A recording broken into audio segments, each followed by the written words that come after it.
Howdy, folks. Mangy Fellax here with Mangy After Dark.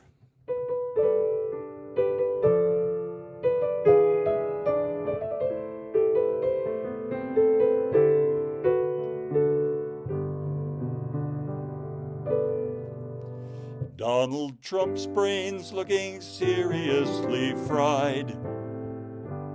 Syphilitic symptoms show up far and wide. Recently he bitched about Ms Niki Haley while describing facts about Nancy Pelosi.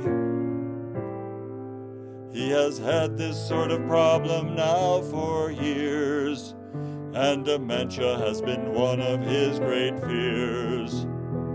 He confused his VP Mike Pence with a doormat. He confused the Taj Mahal with his New York City flat. He confused a couple porn stars with his wife. And he's confused his gross existence with a life.